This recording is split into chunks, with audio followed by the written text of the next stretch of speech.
You are listening to Radio Free Humanity, the Marxist-Humanist podcast. My name is Brendan Cooney. And I'm Andrew Kleiman. On today's episode, we welcome Jane Michaels, a woman from rural Wisconsin who listens to Radio Free Humanity, grew up in an apolitical environment, and whose friends and family embraced Trump in 2016. She tells us a personal story about how Trumpism led to her estrangement from her family, how it poisoned her family dynamics, and she also talks about her lifelong quest to learn more about Marx, Marxism, and humanism.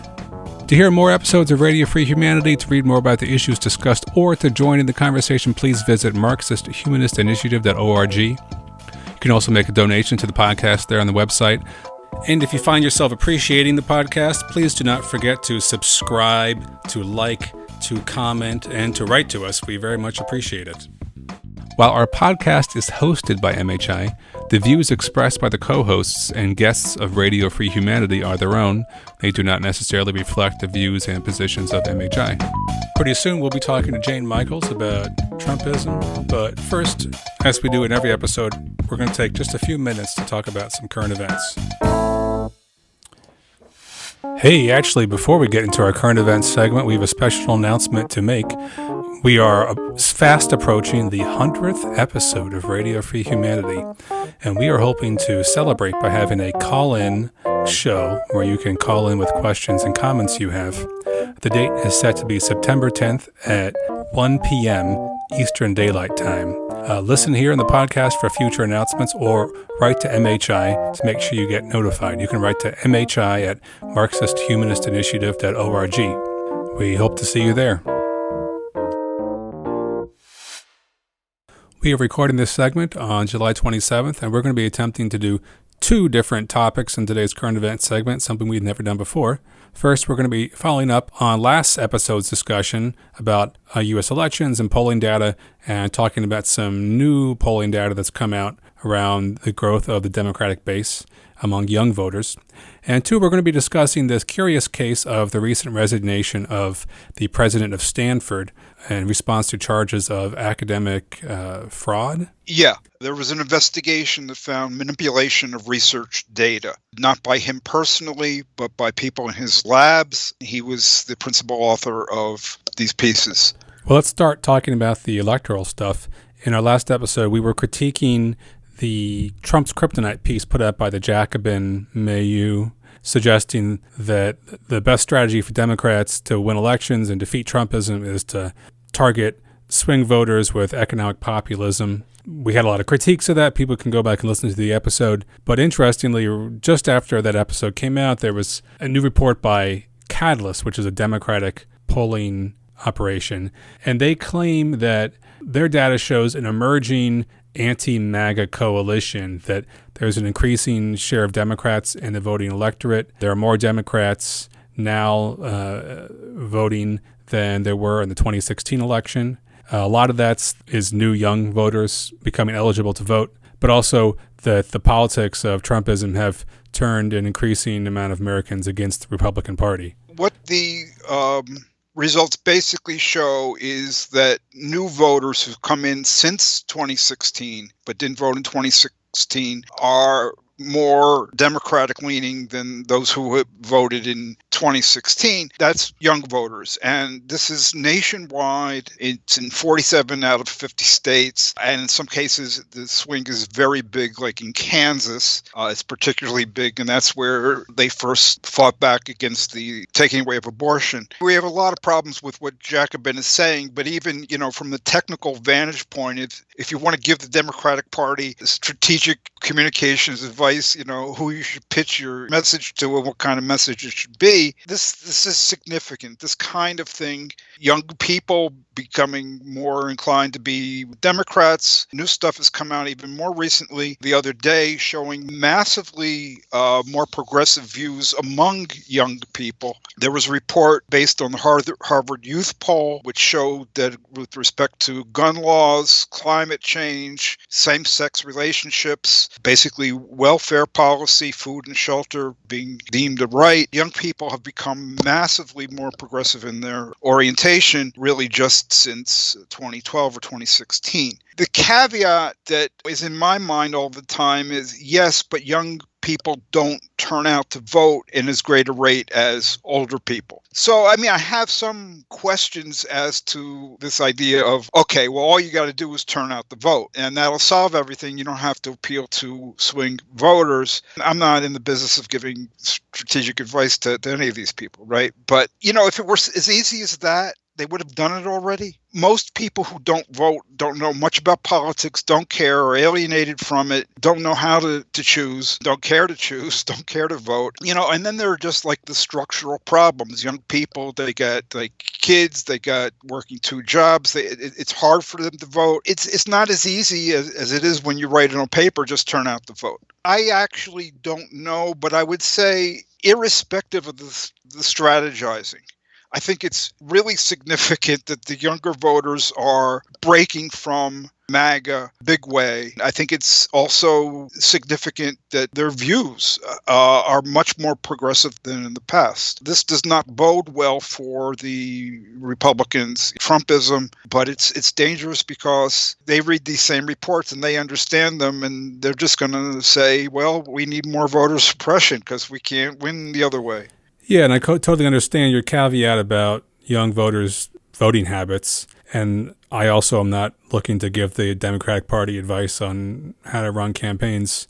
But in looking at Jacobin's piece, advising that the best use of socialists is to advise Democrats to target swing voters with economic populism that's basically reduced to a job guarantee program, versus this polling about young voters that identifies a potentially very progressive, maybe even radical segment of the country that socialists could be engaging with and developing ideas with. It just strikes me as like a real sad reflection on where Jacobin has ended up, that they once again are like looking in the wrong place to understand what's going on in American politics and where the struggle needs to be. Oh, for sure.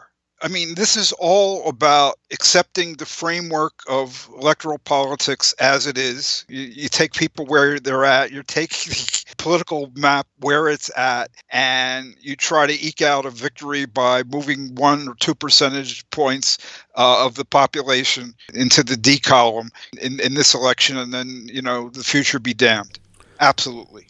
Well, let's pivot to talking about the Stanford case, the case of this president of Stanford University resigning. Here's a story of truth winning over post-truth, of accountability for falsehood, something we don't see a lot nowadays. Yeah, this is really good news. This is really exciting.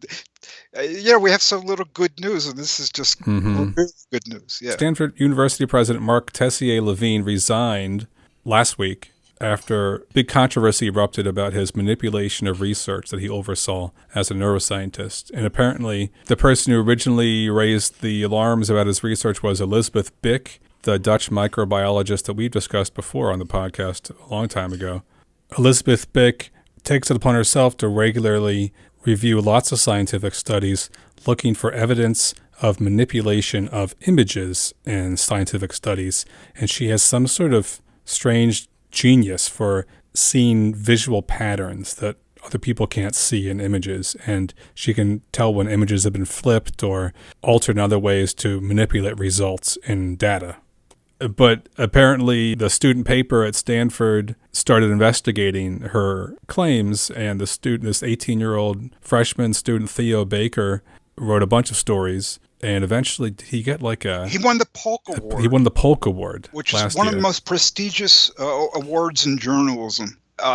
He's an undergraduate first-year student at Stanford University going after the president of the university. Now, he's not just any old undergraduate student. Both of his parents are very prominent journalists themselves. Peter Baker of the New York Times and Susan Glasser, who may be with Politico or Atlantic or something right now. Both very prominent. So although Tessier-Levine's lawyers threatened the paper, him and Theo Baker and so forth, he was kind of protected by the facts of who he is. So you said this is great news. So why is it great news, Andrew? Well, first of all, for an investigation of facts to bring down a university president is a very big deal in itself. And moreover, this is not your standard kind of issue of somebody committing plagiarism or fabricating data themselves. Tesse Levine, he headed these projects. He is a Alzheimer's investigator. And people in his lab, some of them obviously did some really bad stuff, and he didn't oversee the lab properly. There's other things going on where he knew that corrections needed to be issued and they didn't get corrected. He just did a job that kind of covered this up or was lackadaisical about calling attention to bad research he oversaw. So it's kind of unprecedented that when somebody is not personally held to be responsible and the investigation cleared him of personal responsibility for manipulation of images, fabrication, and such. I think it's unprecedented that somebody like this gets taken down.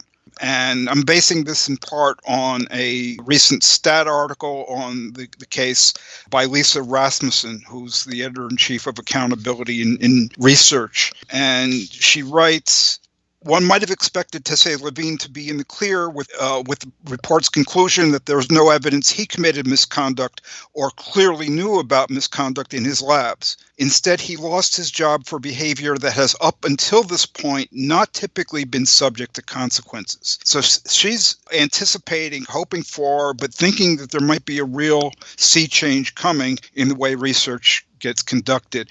And as she points out, the real problem here is structural. Look, people are going to do what they're going to do. People are going to try to gain whatever advantage they can. And the problem is that people get rewarded for producing good results, and they don't get rewarded for not finding good results in research again and again. And there is very clear evidence that this is the way Tesse Levine conducted his labs. You know, he bestowed attention on the postdoctoral students working under him who found good results, and those who didn't, he ignored them. Maybe not even in an atypical way, maybe just in a normal way, but that's what happened, and the result was manipulated images, stuff he's got to retract or issue massive corrections to. So you think this might serve as enough of a warning to others that it might be the start of some kind of cultural change as to how people do research or how they incentivize research? Yeah, I mean, I'm basing this on what Lisa Rasmussen says. She knows much better than I do, particularly about, medical-related fields. Yeah, and this is something Elizabeth Bick was talking about in that piece that we discussed a long time ago on the podcast. She's saying that people need to value negative results as much as they value positive results.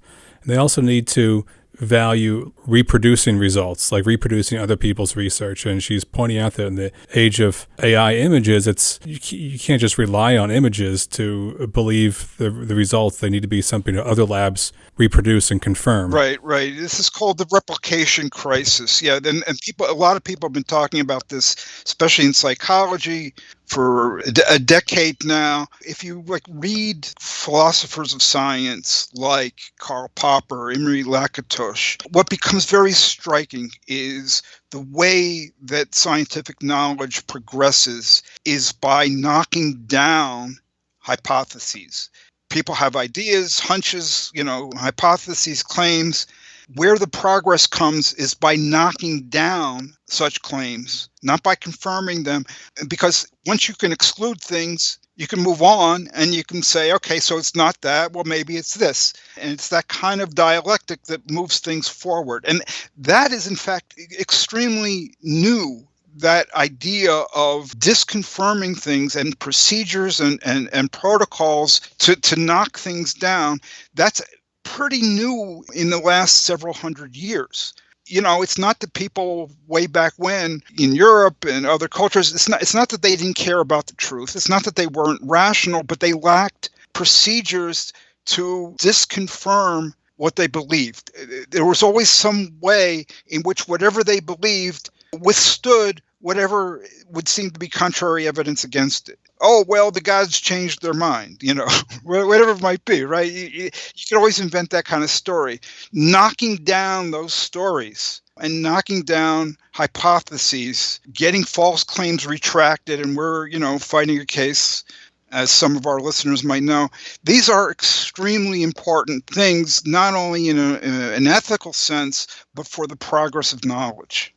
So it's not only that, like, I welcome the structural change for ethical reasons, prioritizing of, let's get good results, let's discover something. This really has to change because it's really harmful in the end. Well, we'll have to leave it at that. Up next, our conversation with Jane Michaels. Hi, this is Andrew. We're recording on July 19, 2023. And today we have a very special guest, Jane Michaels. You'll learn about her personal story. This is about her life and the changes in her life. Jane is a woman who grew up in a small town in northern Wisconsin, and now she lives also in Wisconsin, but in the southern part of the state. And she's one of tens of thousands, maybe hundreds of thousands, maybe millions of people who have become estranged or on the outs with people in their past, family members and so forth, because of Trumpism. And to me, I'm just so excited to have Jane on the podcast to speak with us, both because it's a story of personal courage to stand up to Trumpism when it's right there in your backyard, among the people you know and love, and also because it's not just the story of one person, it's the story of so many people in the United States. I'm interested in learning more. I'm interested in Jane being able to share with us, and hopefully there are people out there listening that might find some benefit to what we'll be talking about in terms of their own lives and life decisions. So welcome, Jane. Hi, thank you for having me. Yeah, thanks for being on the podcast, Jane. Jane, as I said, I don't know how you would characterize it, but I would say you're somewhat estranged from some other people in your family because of Trumpism and related things like people's reaction to the COVID-19 pandemic. From what I understand, it wasn't always like this. How would you describe your relations with your family before Trump came down that escalator in 2015? My family, which basically comprises my mom and my brother and sister, we are always really close. Lived with my mom a lot of the time when I was an older adult, just because we were that close, spent a lot of time together. The kind of family that's just can tell each other anything, doesn't have weird family things where you have to hide things from mom or anything like that. Just like really open and honest and tight. Since we're going to be talking about politics, what was sort of the political environment that you grew up in, I guess the town or the community you were in, and the politics of your family even? Were things kind of Trumpy prior to 2016? No, absolutely not. I remember when I was a kid in the 90s, I remember very clearly like the Bill Clinton thing happening, with him and Monica Lewinsky. And I would just listen to the adults. And I remember them talking about Ross Perot, and nobody seemed really staunchly either way, but they just seemed kind of middle of the road. This, I think, is really interesting too. They explained to me that, the reason it was such a big deal with Bill Clinton, and not even his politics, but his personal happenings, was that he was the head of our country. So he was expected to have a better way of composing himself, of being a model to our society. And that's why it mattered, not because he had an affair, which is pretty common, but because he was the person who was supposed to uphold and show, like, this is how we conduct ourselves, basically, right? And that's why it was important, that you can't conduct yourself like that as a leader. I don't remember the words like Democrat or Republican, and I do remember them talking about Ralph Nader and the Green Party. I do remember that. But it was never obviously either way. It was just kind of small town America. I do always remember hearing people talk about being angry that they had to pay other people's kids' school taxes, like property taxes for other people's kids to go to school. But besides that, there was still definitely racism around, but everybody tried to give the idea of being really just like middle of the road and accepting. We didn't have money. We weren't wealthy people. So I don't think like the conservative values really applied to us. So it was just kind of like, politics are politics. It doesn't really have anything to do with human beings. It's just taxes and policies and stuff like that. They didn't really know a lot of the things that were going on, so it wasn't really spoken of. It was just the sensational things. Like Ralph Nader, he was definitely sensational. And the Bill Clinton stuff, that was sensational. So it was like those outer topics that were spoken about, not really the actual workings of politics. Getting older in life, I didn't really notice any of it being this way or that way, I don't think until I was about 18. When I turned 18, it was like the age of, the Al Gore Bush election. That I did live in Minneapolis. So, I was very much all of a sudden thrust into like this political world that I really had never experienced. But before that, in the town that I was from, there's no news there. There's not a news channel on TV that's anywhere closer than an hour and a half either way. So that news pretty much never really applied to us. So people didn't really watch it. And the newspaper was, there's no daily newspaper. It's just a every weekend newspaper that pretty much comprised court stuff and classified garage sale things. And it wasn't political news. You've told us some about your family and kind of general apolitical environment you grew up in, but you were exposed to various kinds of ideologies when you were growing up, various kinds of racial attitudes. And when I spoke with you a couple of weeks ago, you indicated that your own thinking had changed, had evolved over the years. And so how did your thinking change, and why did it change? So where I'm from up there, it's right next to a Native American reservation. And that's a lot of the racism that I grew up looking at. Everybody was really anti-Native American. They would say things about them being like lazy or drunks or not wanting to come off the res for jobs. I definitely never felt like antagonistic towards them in any way, but I felt different and afraid.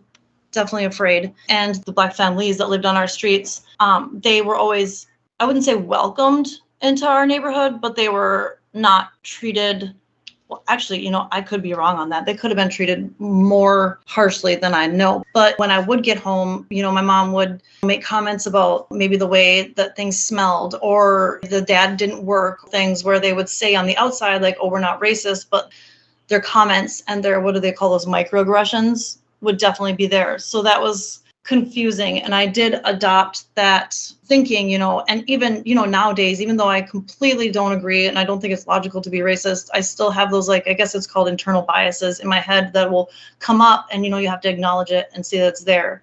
So that's when I was, I guess, early middle school. That's when I started realizing that, maybe the adults around me were not either aware of what they were saying or that they were just straight wrong, right? So I learned to start distrusting.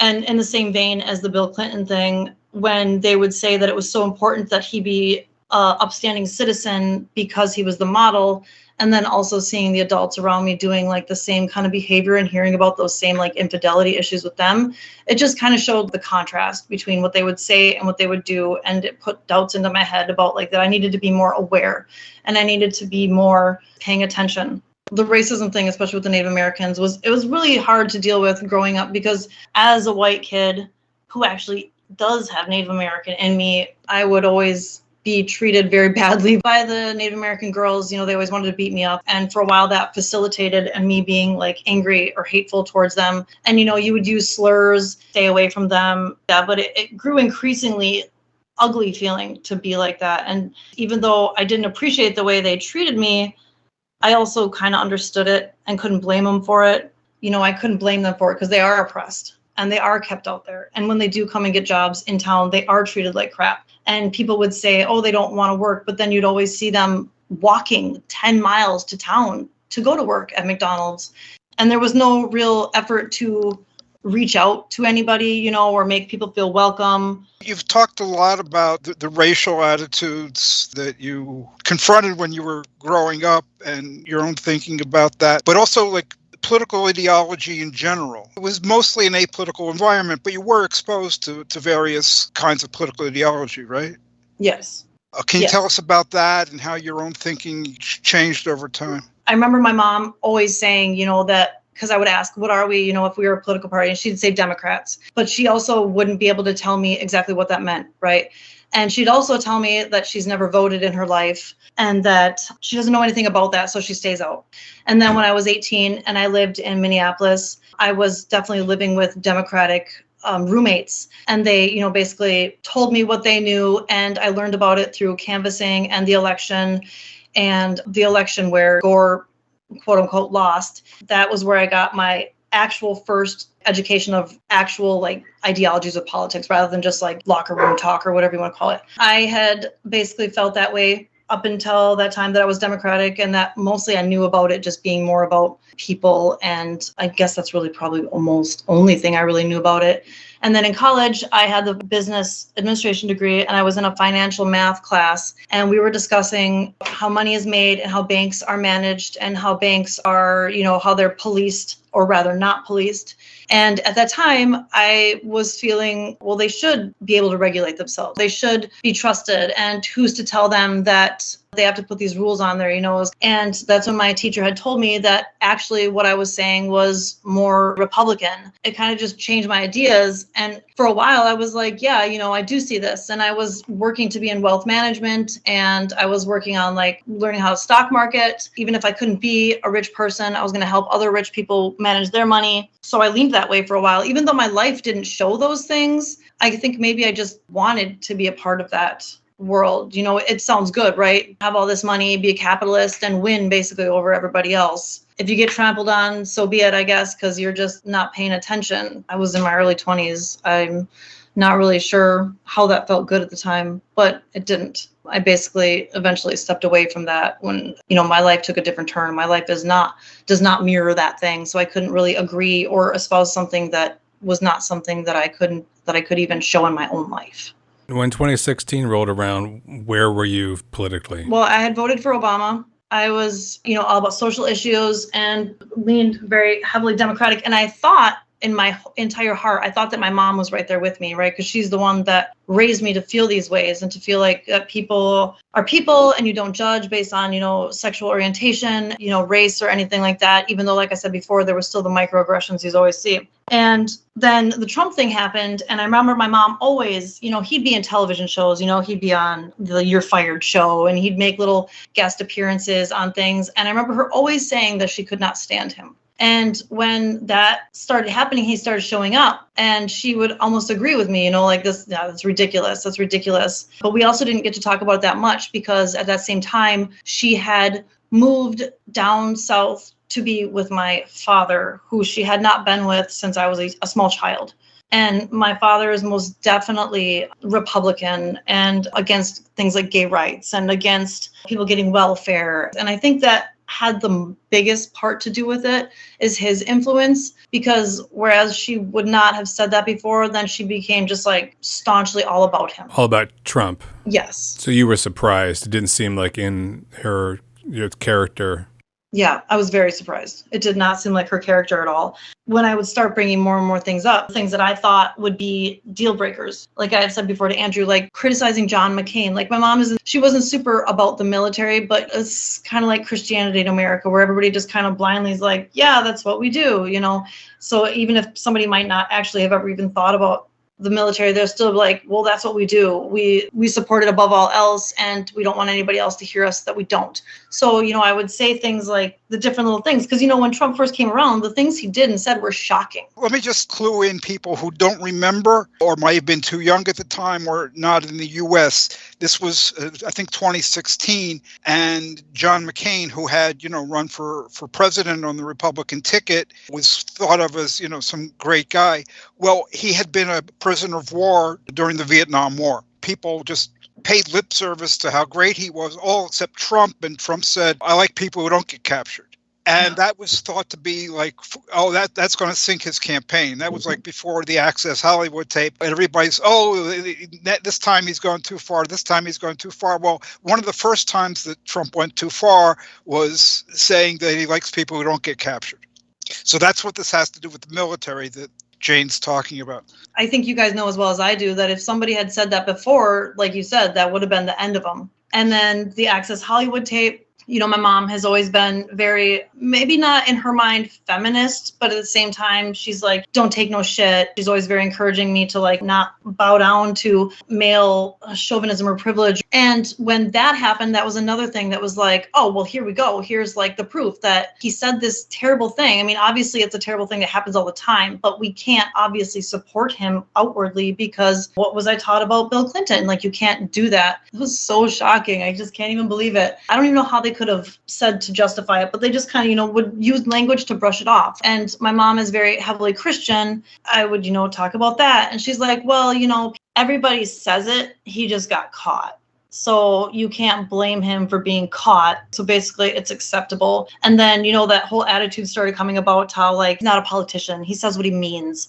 And people appreciate that because then they know he's not a bullshitter because he says it like it is. And that makes him more credible. And he says it like it is. So that makes him more respectable because he's not the stuffy politician that is proper just to please everybody. He doesn't give a shit, basically. And what are you going to do about it? I kind of started shying away from even talking about it and moving away from my hometown. And then my mom being away from that hometown, we didn't talk for a while. My sister, who I'm very close with, she would always agree with me in a sense that if we were texting, she wouldn't say oh yeah, and say something to back it up. She would just be like, yeah, I know.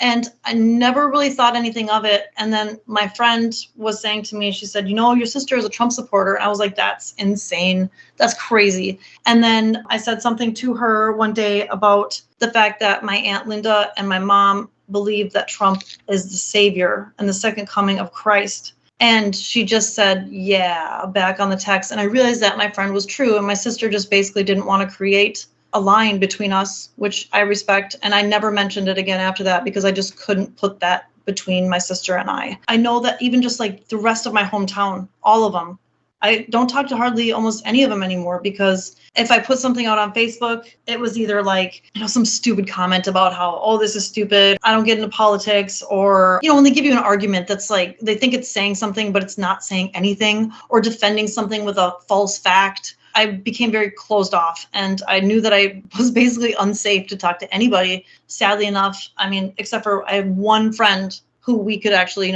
share things back and forth about his policies or, memes trashing on him. Whereas, the other people, if you said something bad about Trump, they would jump on you and say that, how can you say that about him? Or he's actually really great, or I support him. But then themselves would post things about how Nancy Pelosi is a drunk, terrible things like that, and my mother would post those, which is very concerning. Attacking a woman's character like that, I just found incredibly repulsive. So, it wasn't even just my family. It was my friends from high school. It was my family in the South. So, the world got really small and I didn't feel safe to say anything. And what would be the point anyway? What would be the point of putting that stuff out there if ignorance is just going to come back at you? When you began to say, look, I can't talk to these people, it seems like it was a lot of people. I would say on my Facebook from my class, I would say, not super close, but good enough relationships to where you would like each other's posts or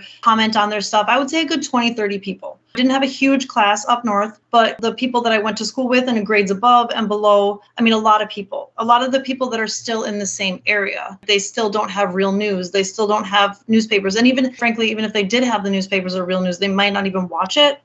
Just kind of getting their information from Facebook or talking to people or sitting around in the bar. Almost everybody.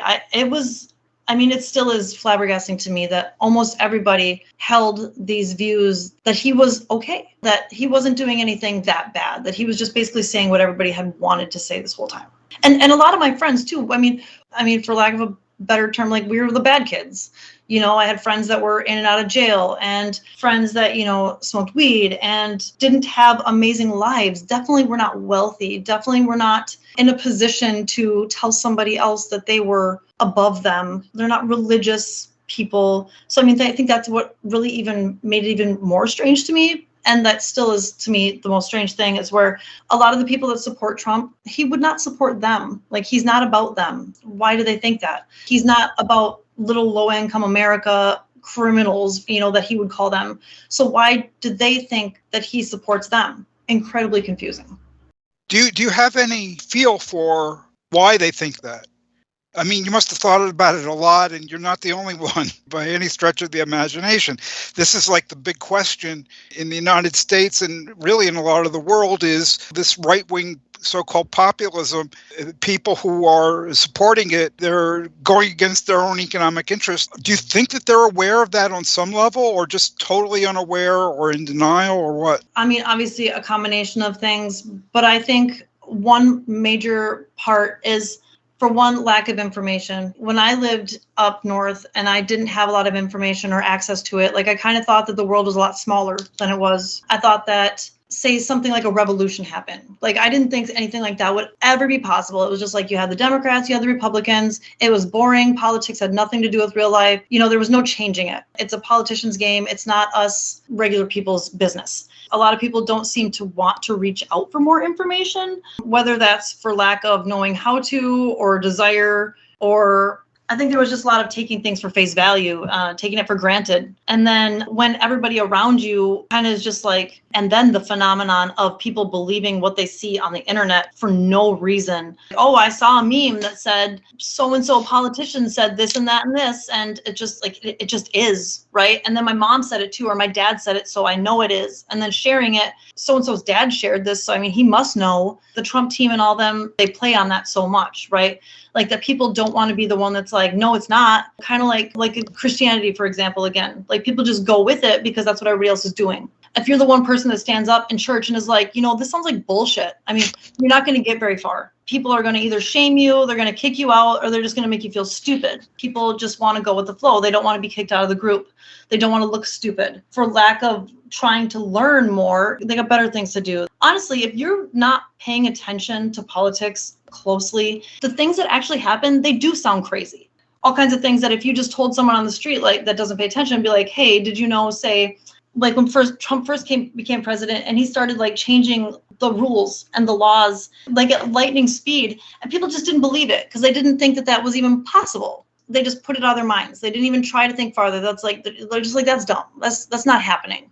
When in fact it is. And that's another thing that's preyed upon, like, that people are just not paying attention. Like someone like my mom who doesn't really have an identity of her own. She doesn't have a lot of friends and she just kind of wants to be part of something and she wants to be seen. I think a lot of people are in that position where they're like, we can say that we agree with this and we can be like fired up with everybody and we're part of something, right? And if even more people are out there, then it must be real, right? We stand for something, we're against something, and we the people. And if all of us are saying it, it must be true. It's like a contagion, it's like a fever. And whether they believe it or not, they want to be part of it. And whether they believe it or not, they don't know how to find out anyway. So instead of being cast from the group, they go with it. And then I don't know whether they actually convince themselves or if they put it out of their mind. I mean, probably both. But if you speak up and you're that person, you're the killjoy, and who wants to be the killjoy? I mean, I do, but not a lot of other people do. I think in the same vein, it also gave people permission to bring out their inner misogyny and their inner racism. He gives us permission to be ourselves. He gives us permission to not be so PC anymore, because people got so tired of being PC. I definitely see that as a thing. I think that might be one of the reasons that people think that he's for them, because they see him as being an ally because he's like that. Because like there's only the two sides, right? There's like the politician that speaks PC talk, but really just like takes your money, does their own special interest stuff. But then there's him who takes over and is just like, look, all you politicians, I'm going to tell you how it is. That he wouldn't have other objectives that weren't theirs. I think they just saw that one part and they didn't think any farther than that. I grew up in a small town in the Midwest, and I have a very clear memory of the moment I felt like I really understood the Trump base. It was during Trump's primary campaign in 2016. Enough people remember, but one of his opponents was Ted Cruz, the Texas Republican congressman, and Trump was running this crazy propaganda campaign against Ted Cruz. He was calling him Lion Ted, and he was making up crazy stories about Ted Cruz that weren't true about it. His father was involved in Kennedy's assassination. Yeah, and something about his wife too, maybe. And I don't know, all of this crazy shit that just completely fabricated. And there was this viral video that went around the internet when Ted Cruz was going through Indiana, which is where I grew up, rural Indiana somewhere. And he was on the campaign trail and he was outside. He was trying to do his populist thing, talk to a bunch of people on the street and expecting they were all going to love him. Instead, this whole crowd was like around him and they were all just like taunting him with these juvenile juvenile attacks, calling him like Lying Ted and politician. Yeah, and just throwing all this. You're a politician. You're a politician. I remember. Yeah. Yeah, just throwing all this ridiculous crap at him, that the same stuff Trump had been saying. And I had this moment. I viscerally, like, I could feel it in my nervous system. I was like, holy shit. Even before I knew where the clip was happening, I was like, oh my God, this is like the schoolyard when I was a kid in Indiana. This is like a bunch of bullies, and they're just delighting in the fact that they can like swim around like a bunch of piranhas and just devour somebody. And they don't believe what Trump is saying. They just are foaming at the mouth with the possibility to like publicly humiliate somebody and team up on people and just be nasty for the sake of being nasty. And then I like, looked down and read the video and was like, oh shit, they're like from my home state. And like, of course, these are probably like the kindred spirits to people I like grew up with all the time. And I like identified that, and I was like, holy shit, this is what he's appealing to in these communities. There's some kind of culture of like just this really strong desire to be like horrible, mean people and be like authoritarian and nasty and bullies. And there are people that love that and want to like jump on that wagon and do more of that. That's like, they just eat that shit up. That was the first time I think Trumpism made sense to me, because before that I was just like, what? How is he still winning? This is ridiculous. How is he doing so well in these primaries? Then I saw that and I was like, oh, right. I forgot. I forgot about those people I grew up with. They fucking love this stuff. Yeah. I fully agree. Like I said before, I like gave them permission to like let their inner visceral need to, like you said, be a bully. It just like gave them permission, not only just permission, but encouragement to be like that. Made them feel powerful. Maybe it's possible that the politicians who are these educated people who aren't allowed to say bad things about each other because that's just not how we conduct ourselves. It took back like that bully in them. You can be yourself and be openly racist and misogynistic, and we'll do it together out loud. And that contagion, that group mentality, that mob mentality, it was like intoxicating to them. Yeah, it feels good if you're on the in crowd and everybody else, and there's so many of us in this country, we got to fight to just defend ourselves and protect our rights to the extent that they haven't already been taken away. This attempt to like divide people again and again and again, pit them against each other, this is the core of it. And it's hard, because of what you guys are saying. So many people like it. It gives them a thrill, makes them feel part of things. I don't think the human race can continue if we keep doing this, because we're so interconnected now. So you've been on the outs, Jane, with members of your family, a lot of friends and stuff from your past. But in recent years and months and weeks, and even yesterday, Trump was told he's a target in another investigation. The reality of what Trumpism is becoming, I think, clearer to anybody who cares to look at the situation in the face. Has the situation, however, with your former friends and family, has that improved any? Do you think that any of these people are ever going to come to grips with the reality of what Trumpism actually is? Maybe if not now, maybe in the future. It's definitely the case that the people who held on for a certain amount of time, every time something happens, they double down more. If you have supported him this long and then you're like, if you admit just one little thing like he might have done wrong, right, that kind of allows you to put a crack in the ice and the whole thing will fall apart. So I think a lot of people are too scared to turn around and say, I was wrong. There's very few people that will turn around and be like, whoa, I was wrong. You have the very opposite with the politicians during the initial election in 2016, Lindsey Graham and all those guys out there who were just like, we cannot do this. We're not electing this crazy person. He's terrible, blah, blah, blah. And look at him now. Lindsey Graham allows himself to be ridiculed in public just to stand next to Donald Trump. They all flip-flopped. Some people will see that and being like, they were wrong and now they see that Trump is right. And that's why they're like that, rather than the fact that they're just political cowards. I mean, do you guys know a lot of people that changed their mind, that supported him and now they're like, you know what, you're right, he is a piece of shit? I don't see that. I feel like some people have this wall built up, and no matter what, like, it's not coming down, and they don't want to leave their group. each time a new indictment comes out, each time a new court case comes out, while we on this side might be like, finally, like vindication, like finally, God, I've been waiting for this forever. How could it have taken so long?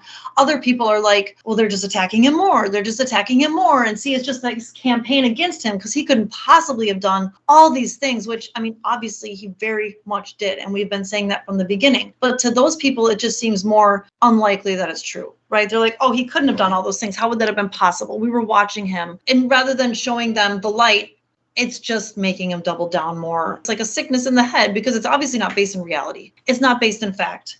I used to take care of older people in their homes, and it was such a hallmark of an older man to have CNN on all day long. Oh man, so boring. He's got the CNN on all day long, just wants to listen to the politics and the boring news stuff. And it was like the trusted news source. And then all of a sudden during COVID, it was like, I remember that was another like a John McCain moment I had where I was like, look, even CNN is giving like these facts, and people were like, CNN, that's the fakest news network there is. And I was like, what?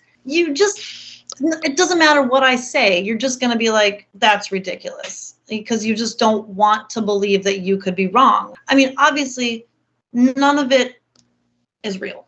And if something is already based in fantasy and just like glazing over of one's eyes, how do you come back from that unless you have some huge cataclysmic thing happen in your face? And if it's not losing your family, if it's not losing all your money to like when Trump did that donation thing, that people didn't realize that they were signing up for a weekly donation and he drained their accounts. If it's not that, what's going to do it? They're not going to come to it on their own accord.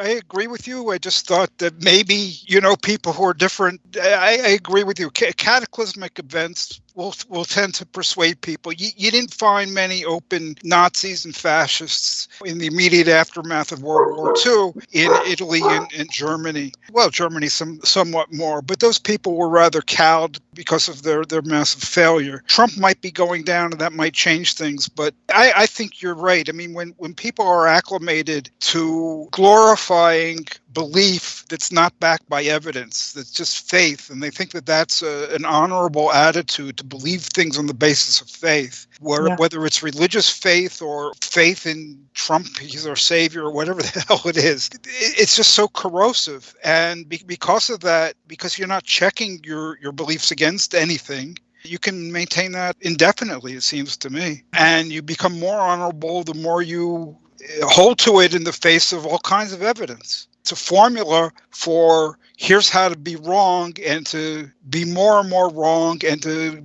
paint yourself into a corner. It reminds me of just how cults operate. They often introduce the initiates slowly to crazier and crazier ideas, and at some point you're so invested in the cult that the idea of like questioning the crazier idea is too dangerous to consider because you're so invested in what you've already given up of your reason and your dignity in order to be part of this community. And then there's a certain power and control over people, and the fact that you can make them believe something that's preposterous and that they will continue to say it regardless of how preposterous the belief system increasingly becomes. That's real control and power. And that's the way the tankies operate as well. Yeah. Yeah. It's the way a lot of groups on the so-called left operate. Yeah. It's like in Scientology, once you finally, after years and all this money, you find out about Xenu and the aliens, you're so invested, you're not going to say, oh, that's crazy, I quit Scientology. You're too committed by that point. And so now they totally have you because they can just tell you the most ridiculous thing they can come up with and you have to believe it. And then you're like, you're gone. Exactly like that. Exactly. We've been talking about a lot of politics, but we've also been talking about family. And, some people might say, well, Trumpism, anti-Trumpism, that's just about politics, but blood is thicker than water. And your bond with your family is stronger than other bonds, so you shouldn't let politics get in the way of that. It looks like you've been letting politics get in the way of that. So how do you feel about that kind of statement and that kind of sentiment that, blood is thicker than water? To me, politics, when people say they're not supposed to be in your life, of course they are. Politics are personal. Politics are your humanity. Policies are people. People are policies. They affect all of us. And if I truly feel that you are against people, which I feel very strongly for, then I have a really hard time seeing you in the same way and being able to be around you, because if you feel that way about other people, I'm not really sure how you're feeling about me or my children or my ideas. I definitely know that my family thinks differently about me, much the same that I do about them. In the case of my sister, her and I don't speak about it. We leave it away, so we're able to, still come together as people and family and talk about the other things going on in life. Whereas my mother, if I'm in the same room with her, even if we had just gotten a disagreement about Trump, or even if it was like 2 months ago, I'll say, Ma, we just have to not talk about it. We disagree on it. Okay, that's fine. I want to be here with you, so let's not talk about it. She'll give it, I don't know, maybe a few minutes, and then she'll start talking about it again. I can't agree with her, so I have to, fight back. And in that sense, she's not allowing me to keep that family bond. And then, or in the sense of Facebook, I'm friends with my sister on Facebook, but I'm not friends with my mom on Facebook. And my brother, that really makes him mad, because he's like, you're judging Ma on her politics. But if I follow her on Facebook, I see the terrible, terrible things that she shares on there about people. If I see those things, I'm going to feel worse and worse about her every time I open Facebook. And I want to maintain my feelings of blood with her. So I have to cut that out. So, there's a certain level of, we can cut that stuff out and maintain homeostasis, but I'm still always going to have that in the back of my mind, that I know where you stand. I don't agree with it. So if it comes down to it, just because we're blood, it's not enough. It's not enough for me to trust you as a human being and want to have you in my life. How does it make you feel, though? Terrible. Yeah? Yeah. Hey, we're going to return to this conversation in just a moment, but first, as we do in every episode, we're going to take just a few minutes to hear from Anja Clark, Organizational Secretary of Marxist-Humanist Initiative, the organization which sponsors this podcast. Marxist-Humanist Initiative, or MHI, aims to contribute to the transformation of this capitalist world by projecting, developing, and concretizing the philosophy of Karl Marx and its further development in the Marxist-Humanism articulated by Raya Dunayevskaya. The ongoing COVID-19 pandemic and today's many other social, political, and economic crises make this a moment to engage people in discussion of these ideas. In the U.S., we are faced with the threat of Trumpism triumphing, an all-out authoritarianism extinguishing our right to carry on these discussions. Yet at the same moment, the multiracial movement for Black lives has spread to every corner of the country and the world, launching a flood of activism and new ideas that deepen the concept of freedom. MHI is dedicated to the task of proving theoretically that an alternative to capitalism is possible. We are distinguished by our economic analyses, in which we do not merely assert but demonstrate that the only opposite to the current world economic system is its abolition and replacement with one not based on the production of, quote, value, close quote. Because capitalism cannot be fundamentally reformed, attempts to reform it lead to an intensification of state capitalism, not to socialism. We are not a political party, nor are we trying to lead the masses who will form their own organization and whose emancipation must be their own act. But we have seen that spontaneous actions alone are insufficient to usher in a new society. We seek a new unity of philosophy and organization in which mass movements striving for freedom lay hold of Marxist philosophy of revolution and recreate society on its basis. Our ideas and actions, as well as our structure and rules, are guided by the interests of working people and freedom movements of people of color, LGBTQ people, other minorities, women, youth, and all those around the world who are struggling for self-determination in order to freely develop their own human natures. We have no interests separate and apart from theirs. To this end, we open our website to the widest possible dialogue with people around the world. We intend to practice as well as espouse a two-way road between our organization and people outside it, as essential to developing a single dialectic in the relationship of theory to practice, and as the way to assure the survival of Marxist-Humanism. Please join us.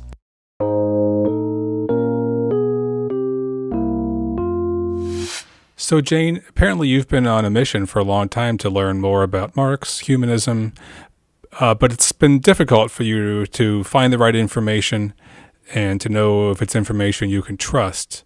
So we thought maybe you could tell us a little bit about that experience for you. Well, I remember the first time I ever heard the name Karl Marx. It was in middle school. We were learning something in history about Stalin and communism. And, they kind of glazed over it. Didn't really kind of make sense, and I remember trying to find information about it so I could figure it out myself because they didn't give us very much information and it's all very confusing.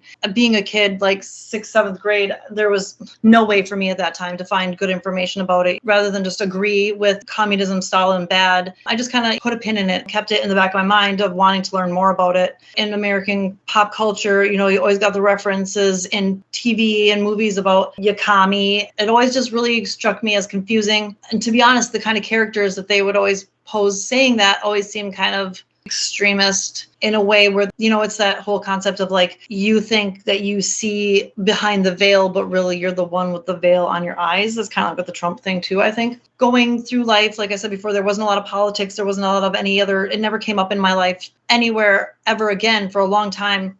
Periodically, I would see something about Marx and you'd hear Marxism. And every time I do a Google search, you come up with all this videos and information that all just really says, honestly, they all just say it's bad, but they can't give a reason why. And you hear like DeSantis and Marxism and Marxism and Marxism.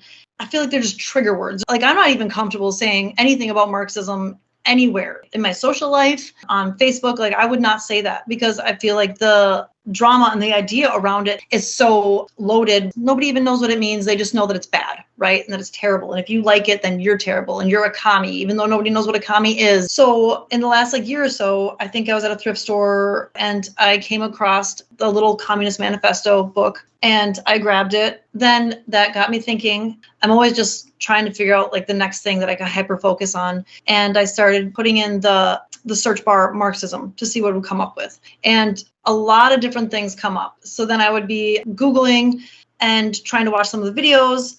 And like I said, a lot of things come up that are like, they're obviously funky, and you could go through pages and pages of this, what I know now as actual disinformation, actual trying to distract you and trying to misinform you about what Marxism is, because it's not it. You really got to sift through so much stuff and you really have to look at it with an eye of skepticism. I came across your podcast. That's how I found it. To me, it became like the most trusted voice that I had heard of a lot of the different ones. And now I'm learning that all the different things, like whether it's like a theory that, say, Lenin had in 1902, how he said one thing and then his theory changed later. So you don't know if somebody's piggybacking off of something he said before and using it to prove their propaganda, or if it's something that they just don't know, and is such a landscape of confusing mess. It's still very confusing. And I'm not a college educated like critical theory person, but I'm trying to, and you just have to sift through a lot of stuff.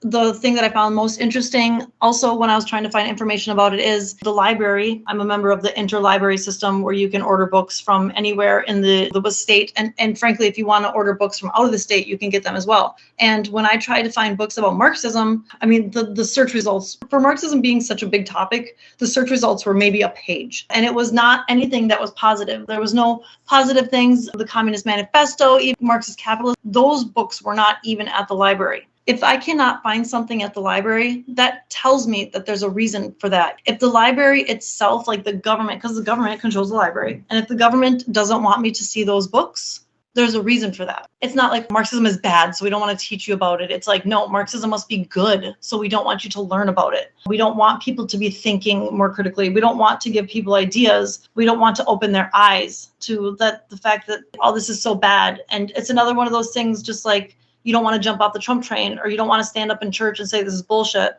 Like, you don't want to be the person that goes out there and is like, actually, Marxism has points. Because people are like, what? Because the propaganda has been so violently pushed into our culture. If I'm worried to say something out in public, I have it coming at me from all ends. It shows to me that I'm onto something. There's merit to it, and that I want to learn more.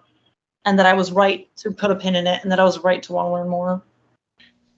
Wow. Let me just say something, because I think some people are going to discount what you said. When you said that the government doesn't want you to know, you're talking about the Wisconsin state government and the library system that they run, correct? Yeah, the library is funded by the government, yes. It's local, it might be state.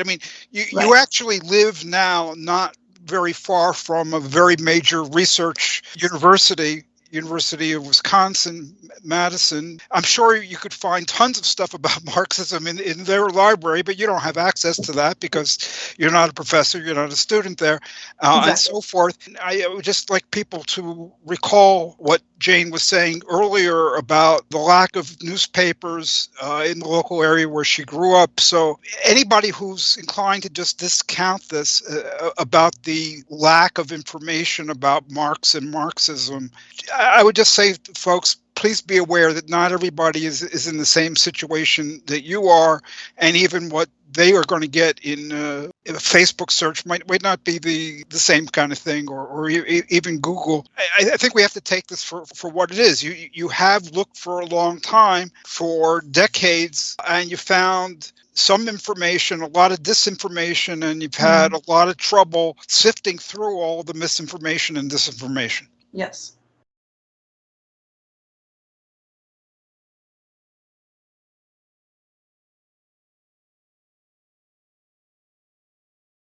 So, Jane, you've been writing recently to Marxist-Humanist Initiative. You listen to our podcast, but we know about this because you contacted the organization. You've written to MHI that our website and our meetings provide what you called answers to questions that I didn't even know that I had, which I found interesting. Can you give us an example or two? A lot of the things that were going on out there, I was not aware of until I saw your website, the literature, the essays and articles that are put out there, and the current events type things. I didn't even know that those things were happening. Different protests and different, I didn't know people were doing that out there. I didn't even know to look into it. I didn't think that there was groups out there that were working towards a different type of society, working towards organization. And I didn't even know that all the materials, like the literature, was out there, because like I said, I tried to find the information and I couldn't find it. Like, if you don't know that something is a thing, sometimes you don't even know to ask. I didn't even know to ask, like, if there was organizations out there, if there was groups that I could talk to, that there's people that I could talk to, that there's things happening in the world to learn about currently, rather than something that's so deep in the past. Being able to be a member of the study group of the book, because I didn't know the book existed, of like Raya Dunayevskaya. I guess not specific answers to questions I didn't have, but just like a whole world that I did not know existed. That is frankly very exciting to like have found you guys. Your podcast said to reach out, and I did it, and I didn't expect to actually get an answer back. To get that back and to become invited to the meetings and stuff like that is really just exciting. And I guess the answers are that there's an actual world out there that I didn't think was possible. Like, that my little brain when I was a kid, that was just like, there's just this basic little world, Republicans and Democrats, and nothing real big will ever happen. It'll just be this status quo. Another thing that you wrote to MHI is you said that you had deemed yourself a humanist on your own, not even knowing that was a thing. So what I'm interested in is, okay, how does it feel? What's it like finding out that it is a thing, humanism, and that it was Marx's thing? Refreshing, hopeful, inspiring, validating. And I'm still not positive, to be clear, if this is exactly what you guys mean by humanism, but I feel like there's only kind of one kind of humanism you could kind of be. I'm not a racist. I'm not a misogynist. I'm not any of these things. I'm for humans, just humans. Why can't we just be for humans? Like, I'm a humanist. I just want to be supportive of people. What other species out there works against itself? What else can we be for? It's been a pretty full conversation. I think it's been excellent. It's different than what we usually do, but I think it's really good that we did it. What's in my head, but I don't have it worked out, is this letter that Marx wrote to his father when he had just gone off to college. And he was like, I don't want to be a lawyer like you want me to be. I'm into philosophy, this and that. And Raya Dunayevskaya in the mid-60s said to the youth, she says, this is what the youth should be reading. And it just coming to me because it's, again, a matter of somebody who had real issues with his family. But I don't have anything worked out to say about it. But we should keep that in mind. We might want to do something with that. And maybe we can have Jane come in on this. But just to say about, yes, among the things that we mean by humanism is, yes, we are for people. I mean, that is without a doubt what we're about. And we're for the complete self-development of human beings and tearing down all the barriers that right now are obstacles to our living decent lives, fulfilling lives, dignified lives, and there's a hell of a lot of that. And we're in a position where, as you said, we might be threatening the very survival of our species and many others. So it's humanism. It's a very simple sentiment, but it involves so much of politics and so much of everything that affects our lives nowadays. That's the way I see it. Yeah, thanks so much for finding the time to do this. It's been great. Yeah, thank you. I think it was very good. Hey, that's all the time we have for this episode of Radio Free Humanity. If you like the podcast, please do stop by Marxist-Humanist-Initiative.org to listen to other episodes and to read more about these issues and others. As always, if you like the podcast, we encourage you to write to us, to comment and rate the podcast, and of course to share with all your friends and enemies.